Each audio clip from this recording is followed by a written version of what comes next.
ตอนสิขวดไข่เด้อต้องทิมหัวผักเทียมซะก่อนเทียมมานี่แล้วก็ซอยผักบัวก่อนเนาะ how to make fried egg with garlic and onion chop up onion ต้องซอยหัวผักบัวก่อนเสร็จเนาะโอ้ไปนี่ก่อนตอนนี้โมฟัสใส่เสื้อ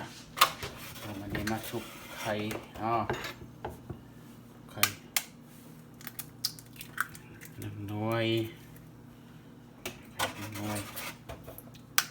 2 หน่วยไข่กันเนาะไข่แล้วก็โอ๊บ3 หน่วย7 หน่วย4 หน่วย5 หน่วยเนาะ4 หน่วยแล้วเนาะegg number 4 and number 5 that's egg number 5 that's good enough and go stir it up with pork stir it up with ต้องคนให้มันแตกกับ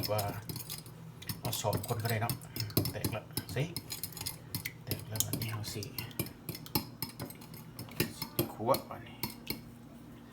เอาไปคั่วเราต้องพริกกันทางนี้มาคั่วเราต้องมาคั่วไฟเสร็จก่อนไฟเสร็จแล้วก็เปิดแฟนก่อนไฟใส่ถ่านนั่นมันหอมนะแล้วก็มาคั่วเอาผักบัวเอาเทียมลงก่อนเนาะแล้วก็เอาผักบัวใส่แบบแล้วก็คั่วมันหอมนิดนึงคั่วเสร็จแล้ววันนี้ก็ห่อนนิดนึงแล้วจังเอา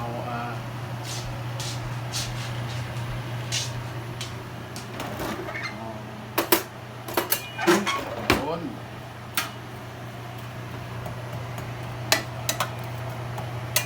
ห่อนนิดนึงให้มันสีเหลืองๆแล้วจะจังเอาไข่มาใส่แบบขวดไข่มุนเลยนะขวดไข่มุนเลยนะแล้วแบบนี้เอาตัวนี้ก็หอมนะ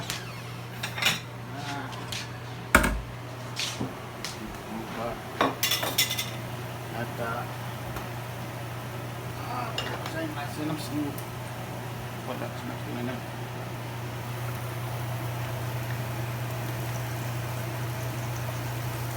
ใส่นี่มันนั่นเนาะ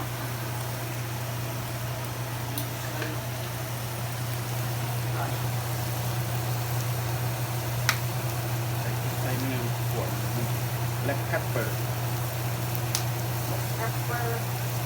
ใส่น้ำไฟกาเล็กนิดนึง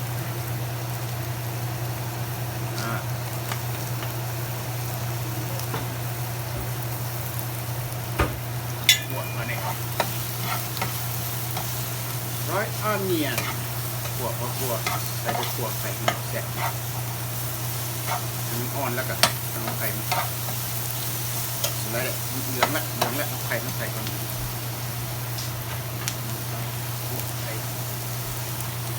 เศร้านะ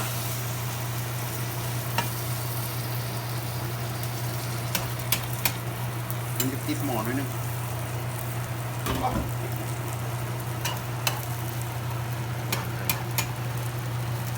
ไปหยิบเองนึงเนาะมอนลง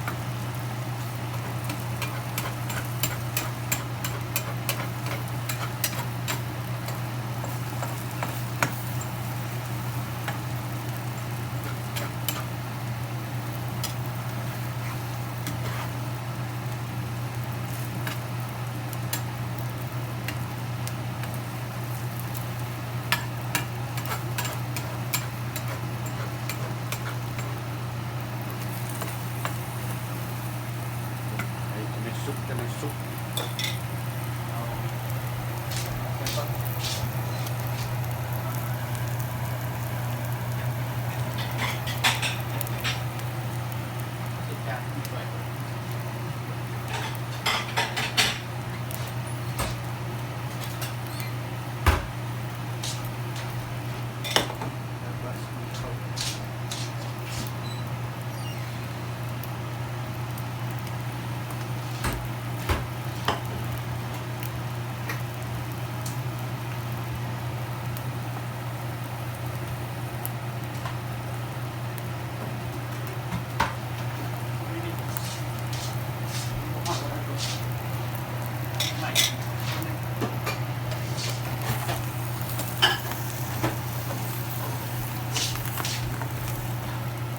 garlic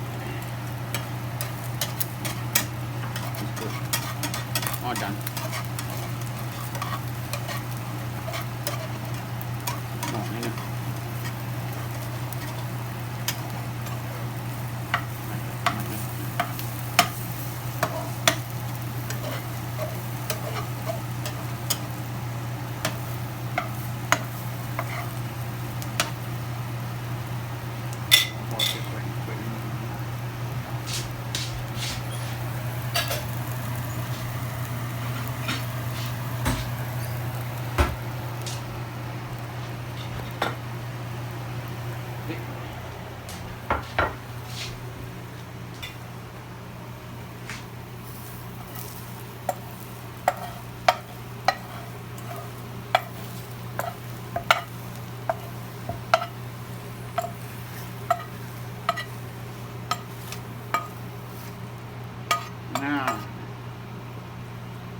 น่ากินบ่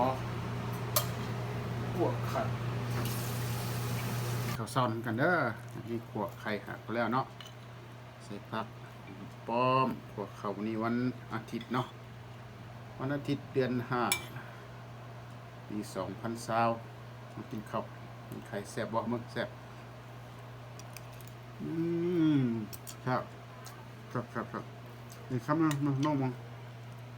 หัวไข่ใส่หัวพวกบัวพวกเทียมเนาะแล้วปลาของป้อมใส่นี่โอ้แซ่บสุดยอดข้าวไทยมันก็ข้าวเจ้าเนาะตั้งไข่มันขึ้นจุกกินกันเด้อแซ่บชอบ good